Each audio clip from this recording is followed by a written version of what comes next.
Hello, everyone. Welcome to Progress Junior Golf. My name's Steve Jackson, and this is Aaron Cox. How are you, Steve? How are you guys? All right. Right, now this is the 9th edition of the Progress Junior Golf Show in 2025, the 71st episode that we've ever done. Now, we have touched on this subject before, but we've never done it with Aaron because we're going to be doing tonight's show about the rules of golf. Now, knowing the rules of golf in any sport is crucial, isn't it, Aaron? But in golf, I would argue that it's probably more important than any other sport because golf, as you well know, is a self-regulated sport. So whereas in other sports you've got a referee out there, haven't you? To implement the rules, do the scoring. You think of football, rugby, basketball, boxing. It's a referee in cricket and tennis. You've got umpires out there. But in golf, and especially in amateur and junior golf, it's all done by the players. And it's one of the main reasons, in my opinion, why golf is so special. But do the golfers actually know the rules? Yeah. Do you know the rules, Aaron? Well, I need to know the basic main rules of golf. Obviously, being a PJ Pro, it's part of our certificate and our qualifications that we have to have a club level rules certificate. But but leading on what you just said, it's the only sport that you can call a penalty on yourself. Which is unique. It's an honest. Golf is a very honest game. It's about how honest you are to yourself, to the game, and to the overall royal and ancient of where golf came from. So, yeah, it is quite unique. But unfortunately, I would say from my PJ Pro's point of view, either there's still too many rules in the game of golf. Yeah, absolutely. Now, it's going to be a fun podcast because it's going to be a quiz. It's going to be fairly joking, things like that. So we'll do the serious point first of all with yourself, Aaron. Is the fact that there's a lot of rumours about the rules of golf, and there's a word which crops up, and perhaps in particular in junior golf, whereby the word of cheating. Now, I'm going to ask you a question about professional golf, and this is something which is going to be relevant for juniors. Is that you name a professional golfer who's got a reputation for cheating? Not that I know personally, no. No, exactly. No, and that's the point, isn't it? You with professional golf, obviously, because it depends on what kind of levels you're at. But still, though, if you're at the highest of highest levels, PJ Tour, DP World, you can be called. A penalty can be called on you 6 or 7 hours after you finished your round. You've signed your scorecard; it's all been approved. Because of TV, i.e. Tiger, i.e. Shane Lowry. Tiger lost, I believe, lost the Masters because he did an incorrect drop, which he thought he was doing the correct one. But on the 15th, if everyone remembers at Augusta, he hit a shot into the water and then he actually took 2 steps back on the wrong line, and they assessed him after. Social media and posts and all that stuff was saying, well, he's done the wrong thing, which I don't agree with. The fact that they've then gone back to him hours after it happened and then said, sorry, you hit it from the wrong spot. And then even Shane Lowry with his ball isolating, but because the TV camera zoomed in so close, he got a penalty and he didn't even know it moved. So, but then when you step down to junior golf and amateur golf and club golf, you can't. It's all about honesty, and there's no one else to see it unless your playing partners see it and then call you on it, which is awkward. And then that's where obviously confrontation comes in. But golf at a club level, is all about honesty. Yeah, the point I was going to make on that point is the fact that people can say, oh, this person cheats and things like that. Generally speaking, it's because they might not know the rules or the misinterpretation of the rules. And absolutely, you said, and these things happen. And that's the point of this podcast, is to try and avoid those scenarios and try and give juniors, give out. I tell you what, there's going to be some adults watching this who are going to learn a thing or two about Parents. This podcast. Yes, parents, adults, just your general club goers. In general, 100%. Yeah. Right, now this is a junior golf podcast though, so and it's relevant for all golfers, as we mentioned there. But to help us out then, I met up with one of the best golf referees out there. His name's Nick Gilks. He's a referee on the Ladies European Tour. He's worked at some of the biggest events in the world, refereed some of the best players on the planet. Fascinating talking to him about some of the rulings that he's given players as well. Now, I went through some common rules queries with him and got the correct answers to those questions. And we put together a little quiz, which we're going to now have some contestants on. We've got 2 talented junior golfers, and we're going to quiz them. And then we're going to find out what they know about junior, or about what they know about the rules of golf. So, right, without further ado, let's bring them on then. So we've got Isabelle Toon and Tobias Slade. Let's bring them on. Here they are. Here they are. Good evening, guys. How are we this evening? Good, thank you. Not bad. Good. A little nervous, perhaps. Is that a fair comment? Right, you've got. I tell you what, you've got nothing. you've got nothing to be worried about, because look, we've got 1 junior from the north, a boy. We've got 1 junior from the south, a girl. But this is not north against south. This is not boys against girls. No, we're not that cruel, are we, Aaron? No.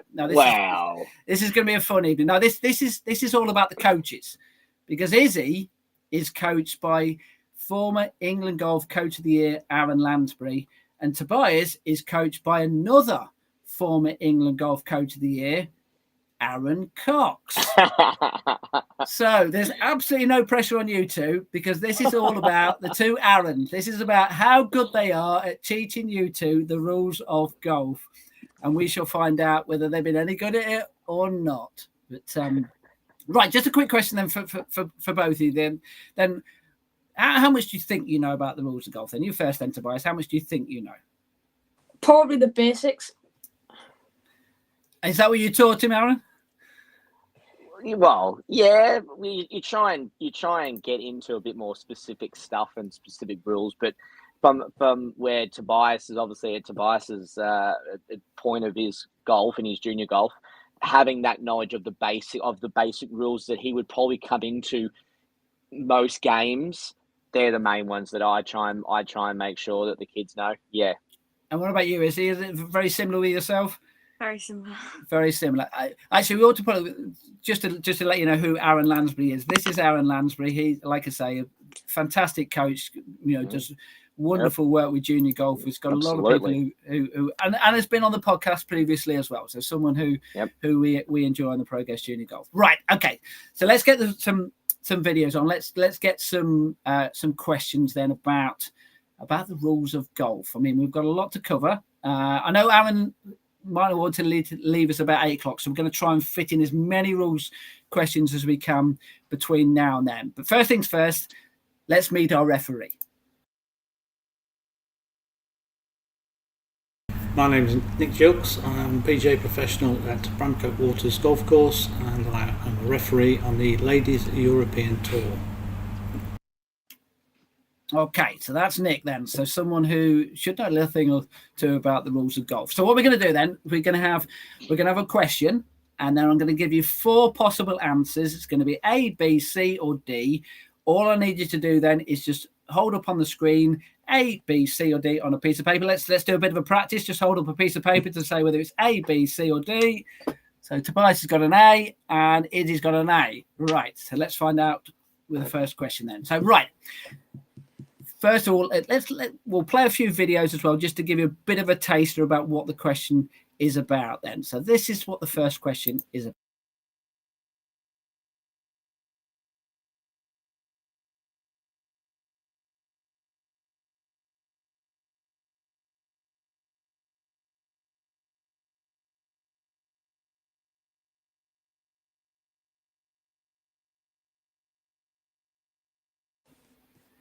Okay, so what do we think this question is about? This question is about arrival on the first tee then. So first question then. So if your tee time is at 10 o'clock in the morning, what is the ruling then if you arrive on the tee at 10:01 a.m.? So is it A, you are not allowed to tee off and you're disqualified? Is it B, you are allowed to tee off with a penalty? Is it C, you are allowed to tee off with no penalty? Or is it D, you're allowed to tee off with no penalty and your playing partners, well, they receive a penalty for being far too keen? So is it A, B, C, or D? What do we think? We need to see both answers before we get the actual ruling. So we've got A C, well done, and a C. Right, so let's find out what the answer is then.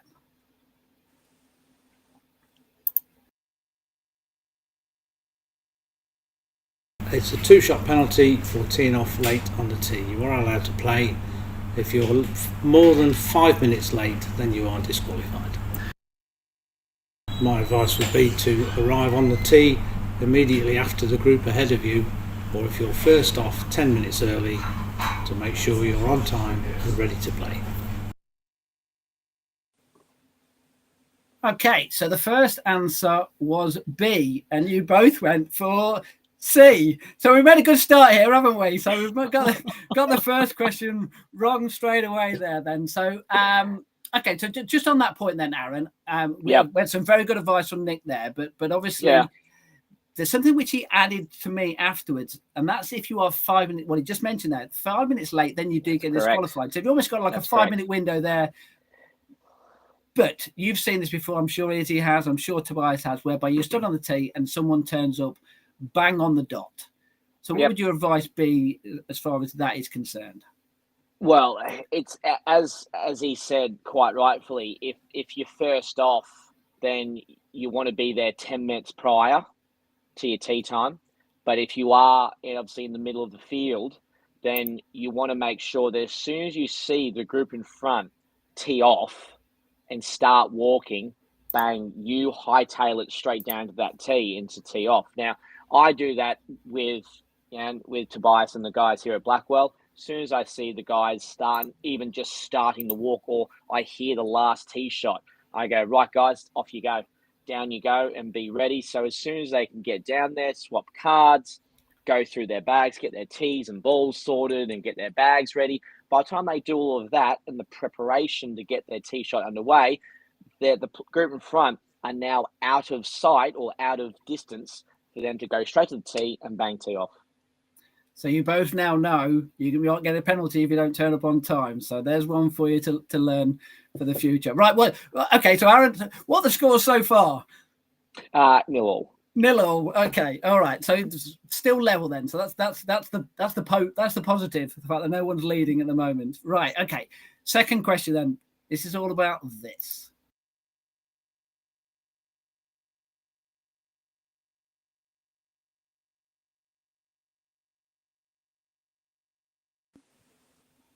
So what do we think that's about then? So that's about clubs in the bag then. So how many golf clubs are you allowed in your golf bag? So is it A, 12? Is it B, 13? This is a maximum, by the way. Is it C, 14? Or is it D, wow, many clubs as you can carry? What do we reckon then? A, B, C, or D? C, C. Right, let's find out. Under rule 4.3, you are allowed to carry 14 clubs maximum. Always count them before you tee off. Okay, so maximum of 14 clubs in the bag. Well done to both of you for getting that one correct. All right, so quick question then for both of you. Have you ever turned up with too many golf clubs at a golf course before? Or have you always been pretty good with that? No, but I have played with someone that has had 15 clubs. And what happened? Ooh, yeah, what did they do? We figured it out at the end that they had 15 clubs, and we went and pointed it out to the people that ran the thing, and they just disqualified him. So there's a lesson for you not to make sure beforehand. Right, now Aaron can tell us a story, whether he remembers this or not, about Ian Woosnam. Is he, Tobias, are you aware of a golf professional called Ian Woosnam? Yep. Yeah. Okay, so Ian Woosnam won the US Masters. He was a former world #1 golfer. And he played in the Open Championship. And going into the final round, what happened, Aaron? He had an extra club, but it was an extra 3-wood, I believe, or an extra wood in the bag. And it wasn't until he got to the 4th tee, I believe. No, it was actually the 2nd tee. Oh, the 2nd tee. It was the 2nd tee. So he got onto the 2nd tee, and then they found out. So luckily he hadn't hit his tee shot yet on the 2nd. But he got a 2-shot penalty for the first hole that he played with 15 clubs, which then obviously, technically, whatever score he had on the first, but I think he made par, and then that's turned into a double, which I think then took his lead away, and he didn't end up winning because his head was fried, I think, after that, because his caddy, he was so upset with his caddy. Yeah. So I don't know what year that was, though. What I can add to that story is so even at professional level they can make mistakes. So there's one for you. It was the caddy who made the mistake less, but Ian Wooston was the one who needed to check his skills before he got to that first tee. So True. at the end of the day, it was his fault. I can tell you an extra part of that story as well. He missed out on playing in the Ryder Cup that year by about £150,000, and by finishing 2 shots higher in the Open Championship, he would have had that extra income and would have made it into the Ryder Cup. So talk about a caddy's mistake. Right. Okay. So scores on the boards now then, Aaron. Yep. One apiece. One apiece. Right. Okay. So question number 3 then. This is what this one's all about.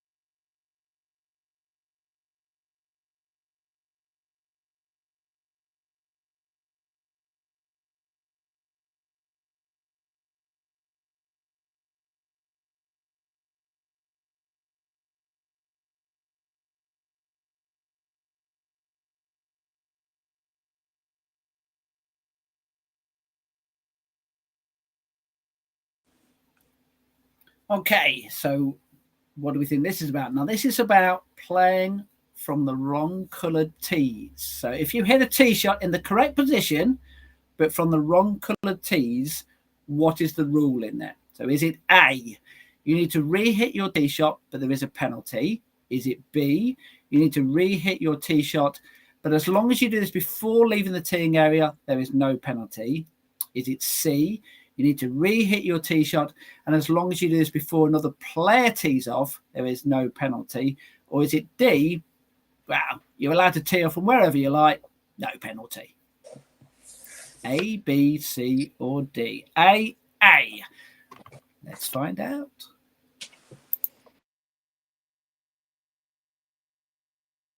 If you tee off on the wrong tee, you receive a 2-stroke penalty in stroke play, and you need to correct your mistake before you tee off on the next hole, otherwise you are disqualified. My advice would be to check the tees before you tee it up, make sure you are on the correct tee. All right, so we've got a few questions about teeing off, so I'll get Aaron's point of view on teeing off in a little while, but just quickly, scores, they both got it right, so the scores are 2 apiece. 2 apiece. Right. So next question then. Very similar theme.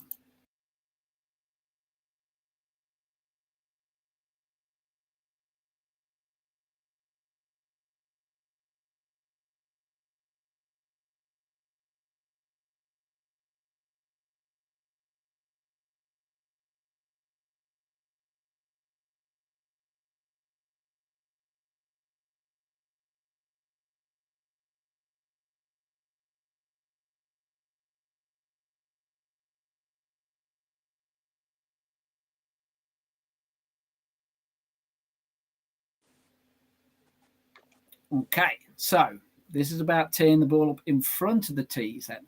So if you hit a tee shot from in front of the designated tee, but still between the tee markers, what is the ruling? So is it A, as long as you don't leave the teeing area, you are allowed to re-hit your tee shot, no penalty? Is it B, you play the ball from the original tee shot, but there is a penalty?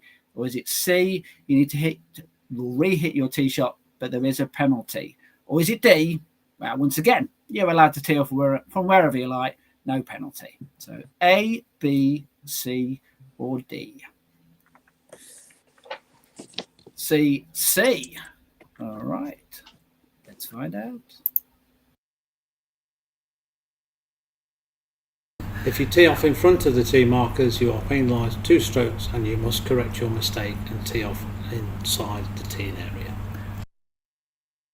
If you're close to the front of the tee markers, just take a look, make sure you are not teed up in front of them, and you're okay to play. So, correct answers again. Both got the C. Yep. So, well done to both of you there. Just on that point there with the tee markers, Aaron, is that what about if half the ball is in front of the tee and half is behind? How does that work? That's still fine. It's still part of the part of the tee. So the ball, as long as part of the ball, if you had an imaginary line, as long as the part of the ball is touching that line, the ball would be on the marker. So yes, I mean obviously, and you would then argue, well, the ball's in front. Well, if the ball it's very, very similar to you're out of bounds if there's a line or a painted line. If the ball's on the line, but half the ball is out of bounds, but half the ball's on the line, is that in bounds? And the answer is yes, because it's touching the line. So, yeah, that's it's a very easy one. But I would always, whenever you're looking at the tees, I always use the back of the tee marker as the starting point, and then obviously you've got that's probably another question. It is so hold fire on that, right? Hold fire on that. I will. Okay. Right, let's get another question about the tees. Then it's all about this. Let's have a look.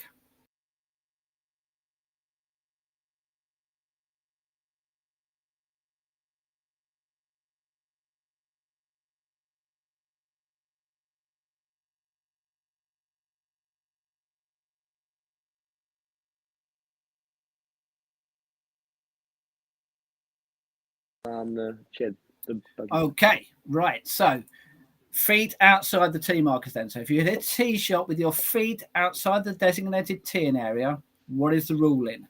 Is it A, as long as the ball is inside the teeing area, this is allowed, no penalty? Is it B, you need to re-hit your tee shot, but you receive no penalty? Is it C, you need to re-hit your tee shot, but receive a penalty? Or is it D, well, you just need to play your next shot with no shoes on? A. Let's find out.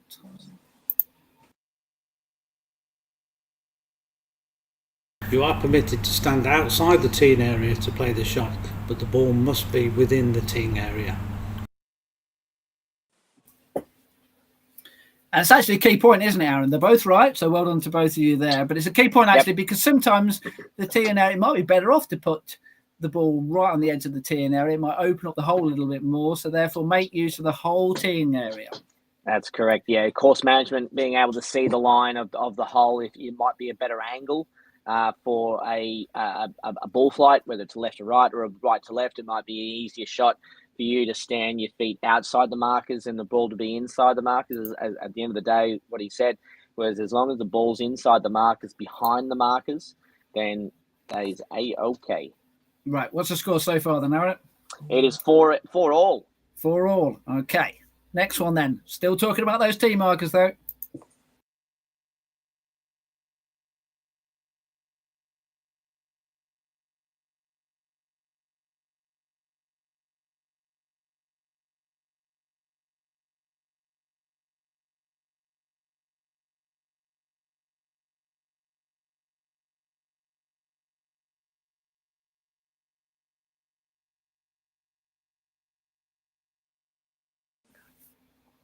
Okay, so this is talking about the position of the tee shot behind the tee markers then. So if you hit a tee shot between the tee markers, but more than one club length back, what is the ruling then? Is it A, you play the ball from the original tee shot, no penalty? Is it B, you need to re-hit your tee shot but receive no penalty?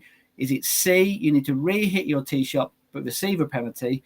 Or is it D? You need to play your next shot from one club length closer to the hole just to make sure that you play the hole to the correct distance. And if it's 1 yard short of the hole, then we'll give you a hole in one. By the way, if in this entire quiz, if anyone puts D down for their answer, both Aarons are going to have some serious words with you. Is that all right? Yes? Right. A and A. Right. Very interesting then. So both going for the same answer. Let's find out what it is. I'm not sure I've actually loaded up the answer here, but I can tell you the answer. I can tell you the answer, Steve. Go on then. Tell me what the answer is then. It is there is no penalty because you are allowed 2 club lengths from the markers back. So he's only gone 1, so he's still in the D. So you're allowed to go from the markers back and then straight across. So you create like a D shape, a rectangle from the T marker line, 2 club lengths back, and then straight across. Okay. Right. So we've obviously spoken about the teeing area. Is there any other rules which you think you often see necessarily broken or people? No, they're the main ones. I definitely think the ruling of what happens if you tee off in front. Now, the one thing that wasn't mentioned, and obviously I know that I don't know about Izzy, but Tobias plays a lot of match play. So up here with his county in Teesside Union. So in match play, if you have your opponent tee off in match play in front of the markers and they hit their shot and say they hit a really, really good tee shot, you can say, oh, sorry, you're in front of the markers, you've got to re-hit that. Then, on the flip side, they hit a really poor tee shot and put it into a really bad position. This is purely in match play. Tobias could just sit there and be absolutely quiet as. Yes. There is a point actually for both Izzy and Tobias. All the rules that we're doing today are to do with stroke play competitions because, as Aaron mentioned there, they do differ ever so slightly on occasions with match play as well. But we're just sticking with the rules for the stroke play events at the moment. Right. So that's the teeing area then. We've got lots of questions about bunkers. So let's start with this.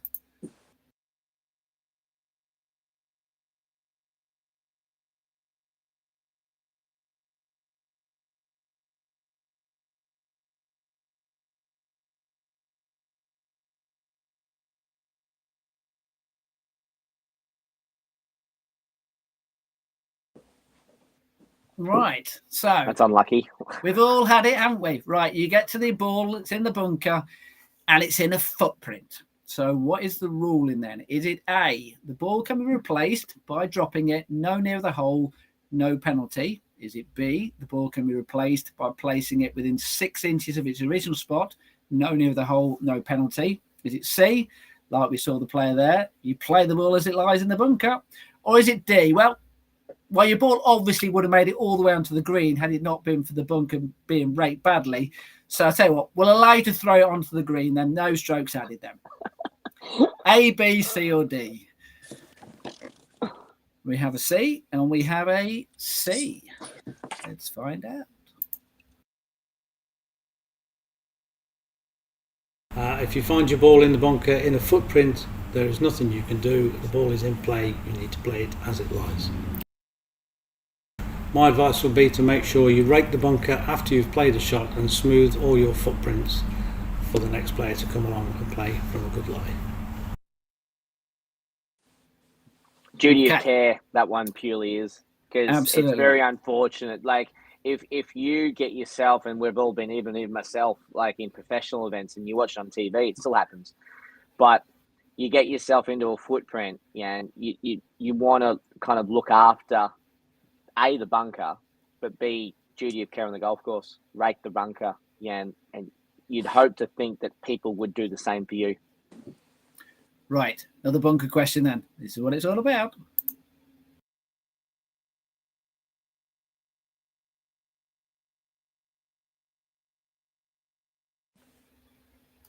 Right, that was a very quick one. But when you're in a bunker and you touch the sand with your golf club on address, what is the ruling then? So is it A, you are allowed to touch the sand with your golf club on address as long as the ball doesn't move before the strike, no penalty?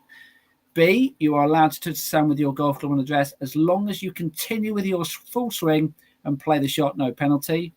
Is it C, you are not allowed to touch the sand with your golf club on address before the strike, a penalty will be given? Or is it D? It's got to be D, hasn't it? Basically, you're allowed to dig a hole with your golf club behind your ball to make your bunker shot easier. No penalty. A, B, C, or D? We have a C. We have a C. Is that the correct answer?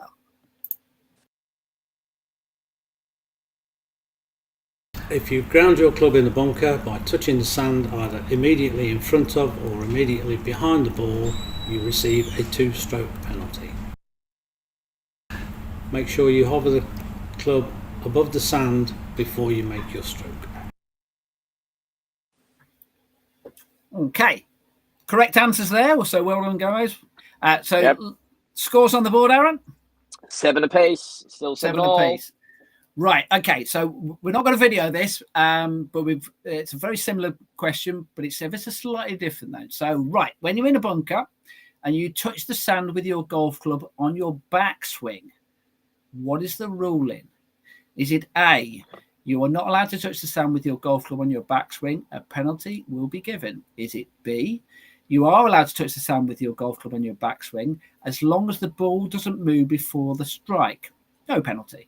Is it C, you are allowed to touch the sand with your golf club on your backswing as long as you continue with your full swing and play the shot, no penalty? Or it's got to be D, hasn't it? You're allowed to clear as much sand from behind the ball and your backswing as you need. You can do this multiple times just to make your bunker shot easier. No penalty. A, B, C, or D. So for the first time, we have a difference. Here we go. What's the ruling? What's the ruling?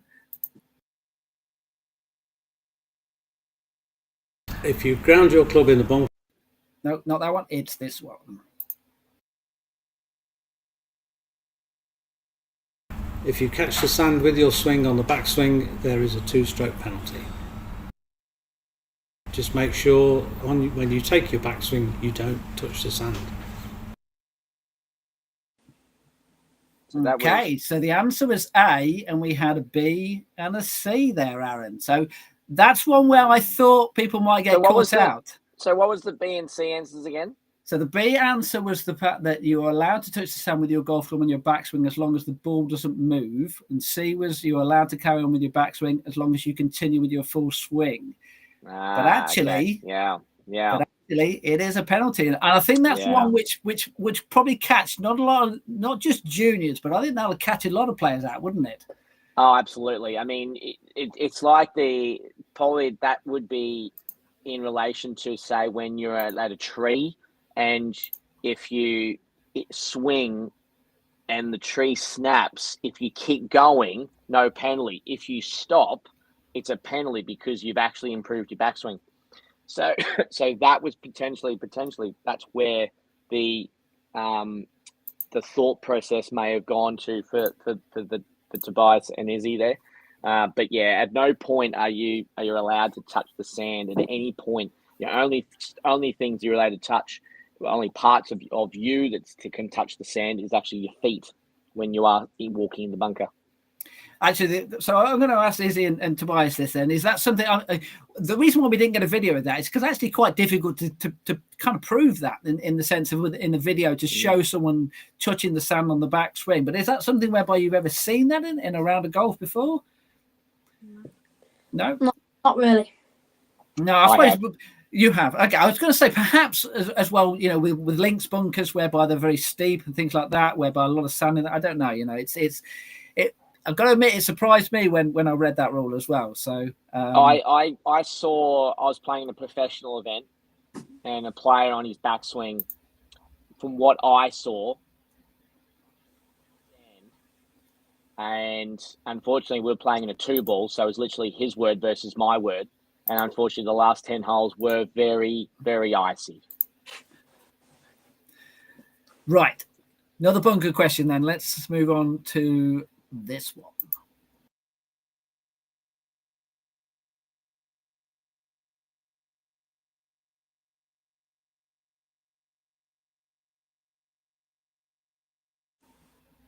Okay, now I'm sure this is something you've never done, Aaron. Hit a bunker shot and it's ended up back in the bunker that you played it out of.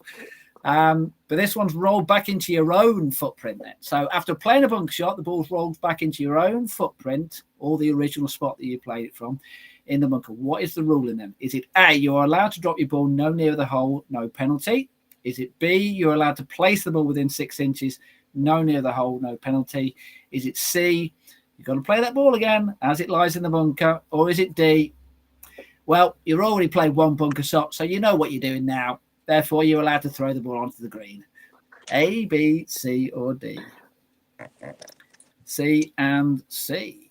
Let's find out.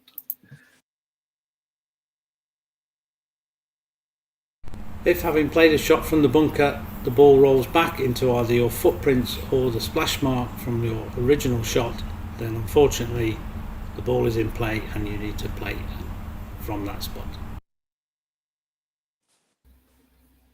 Yeah, it's kind of similar to the one earlier, isn't it, Aaron? In the fact that, you know, it's unfortunate, but these kind of things happen, don't they? Yeah, absolutely. It's something that no golfer wants to do. Right. What's the scores on the board then at the moment then? It's still 8-all. Still 8-all. Okay, right. Another one in the bunker then. Not that you ever go in the bunker, Izzy or Tobias. I'm sure you've never been in a bunker in your life, but just in case, what would happen if you come?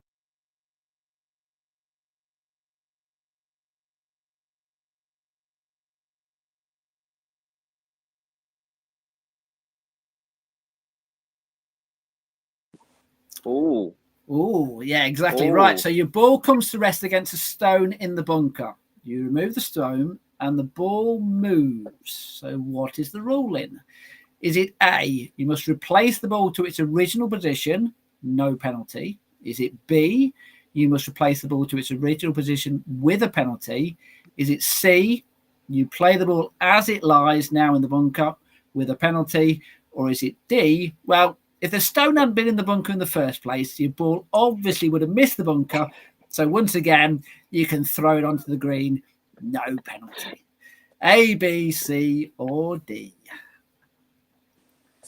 We have a B and we have an A. So we have, once again, a different answer.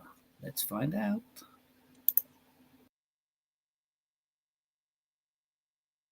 If you move a loose impediment in the bunker, such as a stone, and the ball moves, you are penalised 1 stroke and the ball must be put back. Be careful if taking loose impediments away from the ball that you don't touch the ball or make it move. If in any doubt, leave it and play the shot. Okay, so we have an A from Tobias and we had a B from Izzy, and the correct answer is B. So there is a penalty there. Is that something which you've happened to you then, Aaron?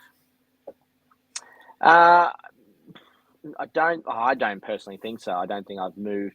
I'm kind of on the advice. If it's a little bit probably too close or too hard for me to get to, I kind of just leave it there and play through it and try and take the medicine and get out.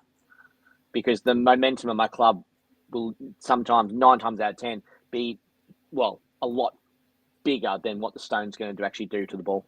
Yeah. All right. So scores on the board. We have a leader. Yeah, Izzy's taking the lead on 9-8. Okay. Right. Staying in the bunker. What about this?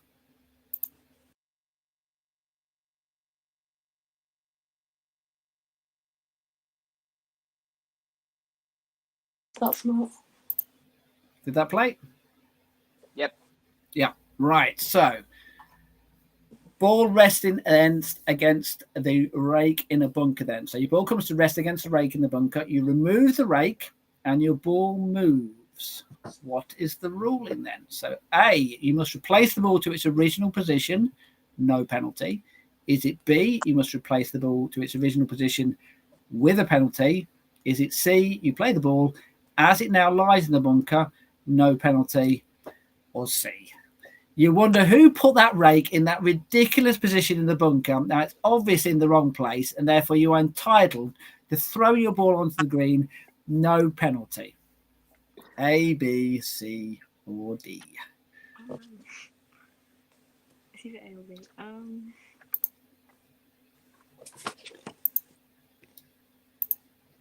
Okay, right. So we have an A and a C here. Let's find out.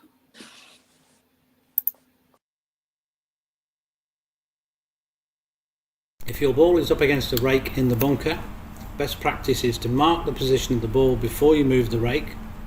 If the ball moves, you replace the ball on its original spot, no penalty.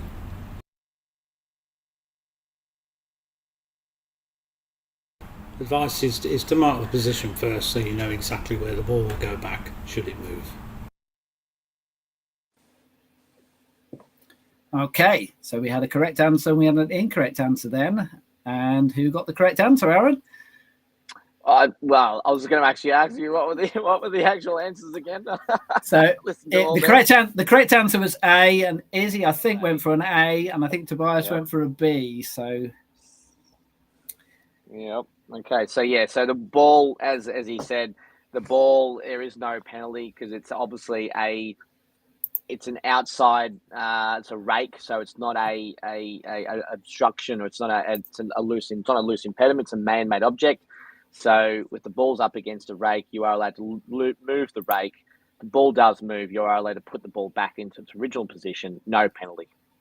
Is that one which you've come across? Presumably that is probably something you.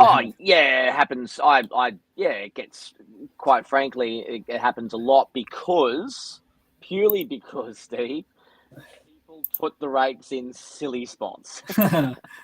Actually, just on that point, obviously this is a rules podcast and we're talking about the rules of golf. That's an etiquette issue, isn't it? So what would your advice be on that?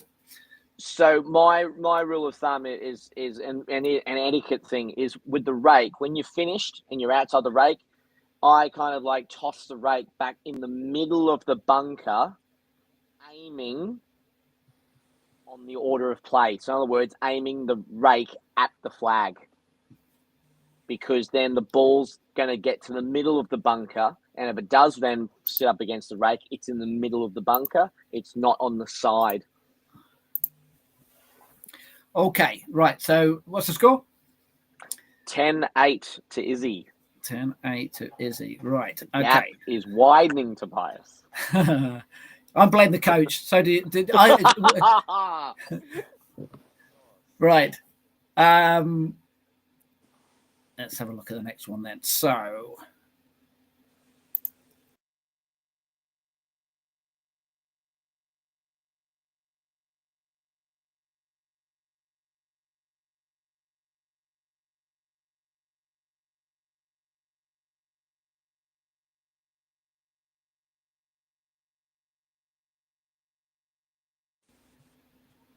Okay, so this is about taking the rake into a bunker then.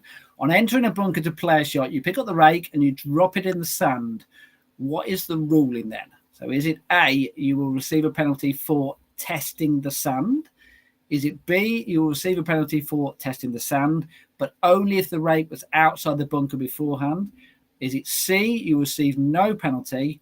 Or is it D, well, you're allowed to rake the bunker until your ball is pushed outside the bunker, and no penalty, of course.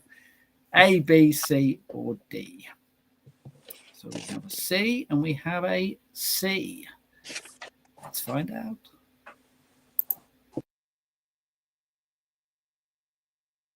You take the rake into the bunker with you, don't throw it down, place it down, play the shot, and then smooth your footprints on the way out of the bunker.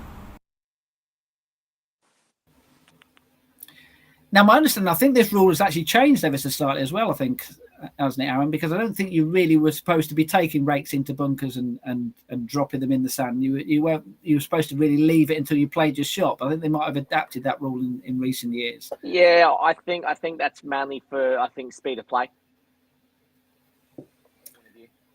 But yeah, right, taking it into the bunker and keeping it near where you're going to be saves time when raking the bunker and then coming out of the bunker. Right. Okay. So correct answer was C. Both got C there. So the scores are 11-9. 11-9. Right. Another bunker question coming up.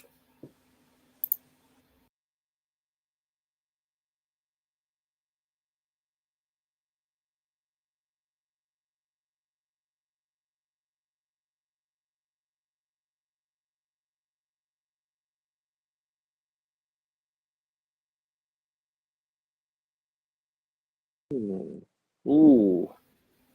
Now this is a slightly different one. This one. Yeah. So so your ball is outside the bunker, but the sand in front of you has not been raked by the previous group. So what is the rule in there? So A, you are allowed to rake that bunker since you are not in the hazard and are therefore not improving your lie, no penalty.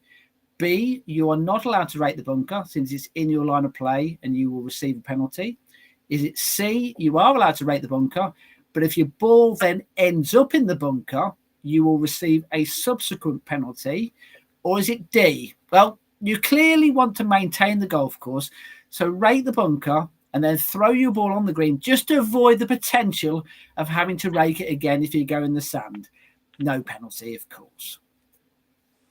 What do we think? A, B, C, or D? I can tell they're thinking about this one, Aaron. So we have a and a C. A and a C.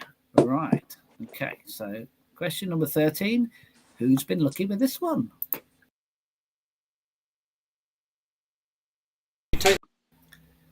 It's 14. Hold on.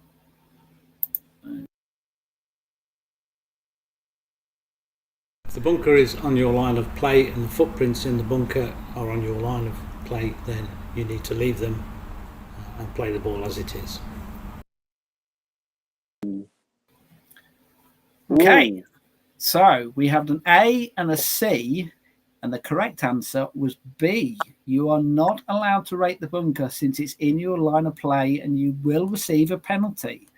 Is that something which has ever cropped up in your thinking? I mean, in theory, Izzy and Tobias, that bunker shouldn't even come into your thought, because at the end of the day, you're more than good enough to clear the bunker, and it should never come into play. But have you ever thought about that? Has it ever cropped up before?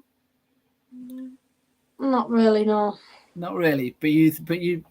Okay, now you know, right? Is that something which it shouldn't for you, Aaron, because you're a professional golfer? It shouldn't. But is that something did you know that rule? Well, yeah, I'm 50-50 on that one. I wasn't on 100% sure, because I thought, well, you're outside the bunker. Due to your care, you can probably rake the bunker, but I understand where the ruling would come from. He didn't mention anything about a penalty, but it's actually, because he said you're just not allowed to. He didn't actually say that there was actually a penalty involved. Yeah, well, But obviously, if you're not allowed to do it, then as soon as you do it, then as soon as you do it, yeah, you're actually improving. You're improving your okay, right, yeah, that was I was toing and froing about that one, because I was like thinking, well, you're outside, but yeah, okay. Glad you're learning. Yeah, okay, right. So that's all the questions about the bunkers. Is there any other ones which you're aware of then, Aaron, which have cropped up in common rules questions? There was one which I thought you were going to do, but you didn't. Was players in the bunker hits a shot, doesn't get out of the bunker. What do you do? A, would you be allowed to rake the bunker? B, if you do rake the bunker, you get a penalty shot. C, so what about I said? So A, you can rake the bunker. B, you can't rake the bunker, but you get a penalty. C, you can't rake the bunker, no penalty. Or D, do what you want. That's it. Throw the ball in the hole. Yeah. So what would you say to that, guys? Are you allowed to rake the bunker if you've hit your shot and the ball's still in the bunker? Go on, I'll let you off this one, because this one's not part of the official quiz, so you can just answer this one. What do you think it's allowed or not? What would you think? What would you think? Not allowed. Not allowed. No. That's correct. Yeah. So because you're still in the same bunker, you're not allowed to rake the bunker, because you would be then testing the sand, which would then obviously be a penalty. Okay. Right. Let's move on to a different area of the golf course then. Right. Let's have a go with this one.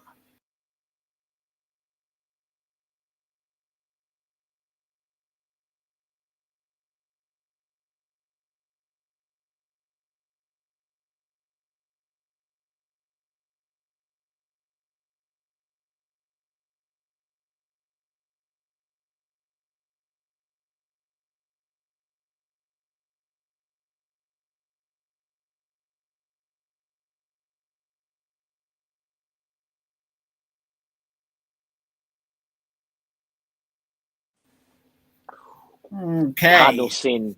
Cardinal sin. That's it. But I think we've all done it, haven't we, at some point? Or we've certainly seen people who've done it. Right. Okay. Yeah. So this is one whereby it's not, we talked earlier about, potential cheating and things like that, about people being accused of cheating. This, I think, is just general forgetfulness. So it's a ball whereby you move your ball marker then so it isn't in the way of another putt, but then forget to put it back to its original position before you hole out. And as you saw there, player hold the putt. So what is the ruling then? So A, you have played from the wrong position, but as long as no advantage has been gained, there's no penalty. Is it B, you have played from the wrong position, but since the hole has been completed, there's no penalty? Or is it C, you have played from the wrong position and will receive a penalty? Or is it D, well, you move your ball marker to help your playing partner, so you're obviously a considerate golfer, no penalty? They're already answered, Steve. Already answered, yeah. They know it's not going to be D, don't they? They've picked that up. Right, okay.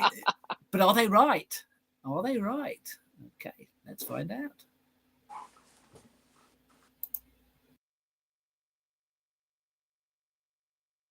If your ball is on another player's line of play, you are allowed to move your ball marker, set it aside. If you then fail to put the ball back in its original spot and put from the new position, you're penalised 2 strokes, but you don't have to play the shot again. My advice on that is do something to remind yourself that you need to replace the ball having moved it back, and always line it up with something off the green, a tree or a post or a golf bag, to make sure you go back on the same line. Right, so well done. Correct answers there. So the answer was C then. But I think it's a common mistake, isn't it, Aaron? And okay, and Nick talked about some advice there about how to remind yourself the fact that you have moved your ball marker. Oh yeah. What's a good way of doing that?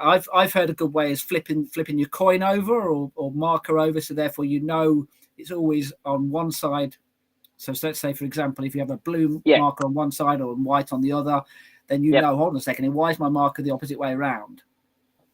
I always use, like he said, I tree, a post, a bag, but then what I do is I stand on that line. I don't move off that line. So I'm reminding myself that there's a reason why I'm standing in line with my marker and a tree or the post or that, which makes me go back in to reset my marker. I always do that. Right. This is one of the most common rules questions I think I get asked or I see on a golf course. Let's see whether you know what this is, you've done it, and let's see whether you know what the answer is.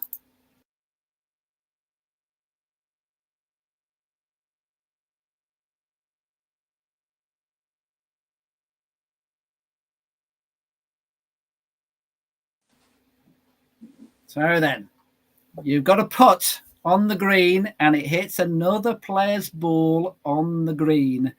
I know Aaron needs to shoot off in a few moments, so we'll hopefully get this one in, because I think this is an important one. What's the ruling then? So, right, A, the other player's ball is moved back to its original position while your ball stays where it is. There is a penalty to you, the person who hit the putt. Is it B, the other player's ball is moved back to its original position while your ball stays where it is? There's a penalty to the other player, the one who didn't mark the ball.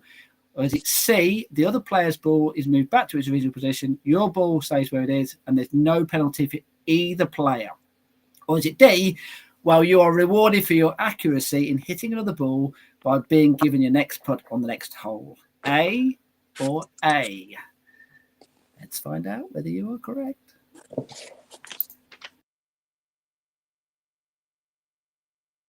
If your ball is on the putting green and you putt and hit another player's ball on the putting green, you are penalised 2 strokes. The ball you've moved needs to be replaced and you play your shot from where it comes to rest. My advice would be, if a ball is anywhere near your line of play, get your playing partner, opponent, to mark the position of the ball before you putt. Okay, so the correct answer for that one was A. Both A's there. We've got another very similar question coming up, so I don't want you to comment in the moment, Aaron, but just tell me what the scores are at the moment, and then we'll move on to the next question. It's 12-10 to Izzy. Okay, right. So, question number 17.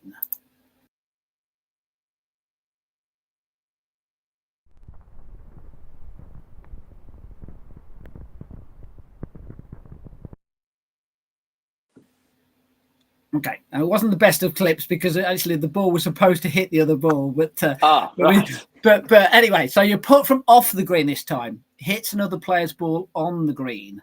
What is the ruling then? So is it A, the other player's ball is moved back to its original position while your ball stays where it is? There's a penalty to you. Is it B, the other player's ball is moved back to its original position, your ball stays where it is, penalty to the person who didn't mark their ball? Or is it C, the other player's ball is moved back to its original position, your ball stays where it is, no penalty to either player? Or is it D? Hold on, because it's got to have to be D for this one. You are rewarded for your accuracy in hitting another ball from off the green this time. Wow. On the next hole, we'll just give you any putt you have, any distance. Right. A, B, C, or D. Right. 2 C's. 2 C's. Let's see whether they're correct. If you play a shot from off the green and your ball strikes another ball on the green, there is no penalty. You play your ball from its new position and the ball that was moved needs to be replaced. If there's a chance you could hit the ball that's on the green, ask your playing partners to mark that ball before you play. 2 correct answers. Yes, right. So correct answers there, but there is a difference there between off the green and on the green, isn't there, Aaron? And that's something. And also, as we mentioned, there is how often have you seen that, Izzy, whereby you've been in a group, and same with you, Tobias, whereby you've been in a group, someone's not marked the ball, someone's hit a putt, and you've all looked at each other and gone, "What do we do now?" Has that happened? Okay, has that happened this month? No. No. Has it happened this year? Nope. You reckon? I reckon I've seen that. How often have you seen that, Aaron? I've seen that on many occasions. Well, when you're on the green or off the green? Not necessarily off the green. Off the green very, very rarely happens, but people on the green. I get it a lot when I play pro-ams and I have amateur playing partners with me. Okay. So, yeah, I see that a few times when I play pro-ams when, say, a ball is on the green near the hole. All right, it may not be right near the line of play, but another player just starts hitting a putt, and I'm like going, "Oh no, hang on, wait, please don't." And then when it misses, I just go, "Guys, make sure you mark your balls before you see your putts." Yeah, but off the green, sometimes it can help you, sometimes it can hurt you. You can kind of get lucky. Sometimes when you hit a shot and it hits someone else's ball, you can actually get a ricochet closer to the ball. But then at the same time, you can also get a ricochet away from the hole. Right, scores on the board then. Right, so before I leave, it's 13-11 to Izzy. Right. We're going to do one more then. If you need to shoot off, Aaron, that's fine. But we've just got one more to do then, because we're going to do a nice round 18 then, because I've actually got about 40 odd questions here, but we're probably going to do some more of these rules questions. So we'll get some more on. But one more then. I'll stick around for one more. It's a nice easy one.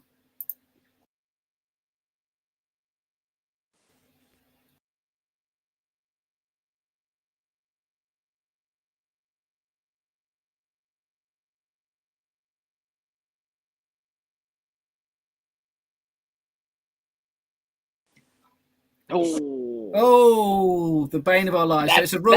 Question. It's a rules one, but it's also an etiquette one as well. Right. The tee-shot then finds the middle of the fairway then, but your ball ends up in an unrepaired or an old divot. What's the ruling then? Is it A, you're allowed to drop your ball no nearer the hole, no penalty?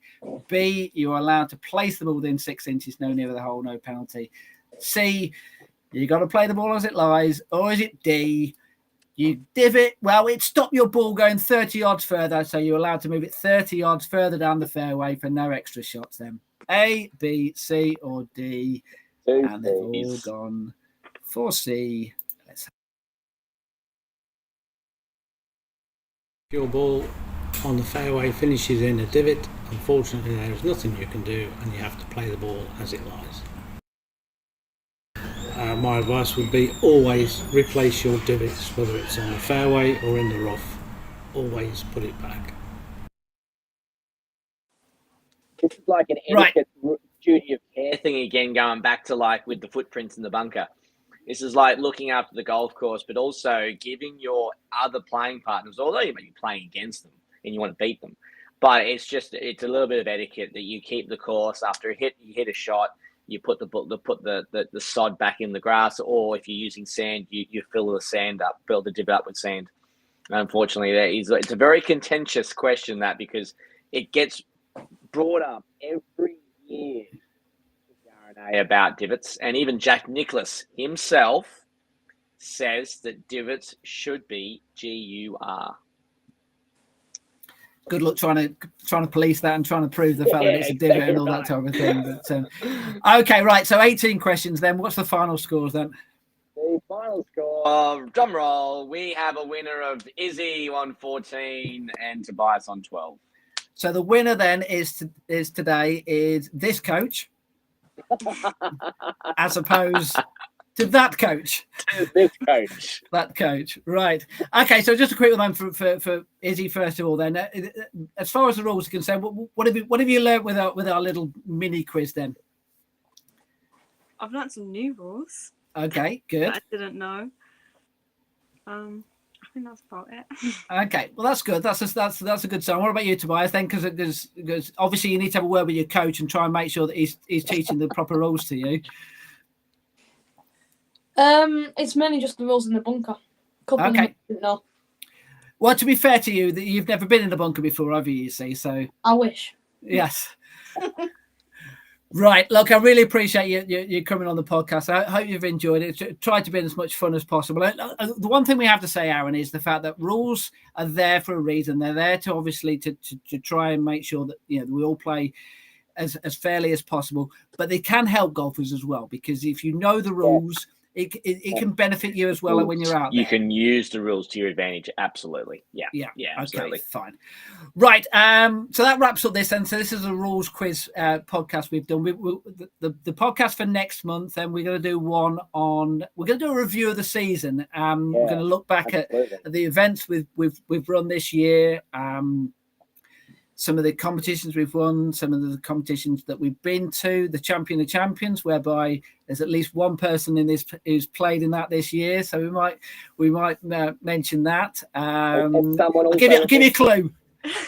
And someone who is actually qualified for 2026, Steve, is in this video as well. Okay, is that Tobias? Yep. In which case, there are two people in this video who have qualified then. Yeah. So what you played, Izzy? You played this year, did you, over there? Ah, very good, very cool. Yeah, very good. And then and Tobias won the Order of Merit on my tour this year and is qualified for next year. So we shall cover that in the podcast for next month then. So, right, really appreciate your time. Thanks so much, Izzy. Thanks very much for Tobias to coming on. Thanks very much for your parents in the background. Hopefully they've learned a little bit about the rules of golf as well as you have. So that wraps it up for this podcast. Hope you've enjoyed watching. Thanks so much, of course, to Aaron, and we shall see you very, very soon. Thanks very much.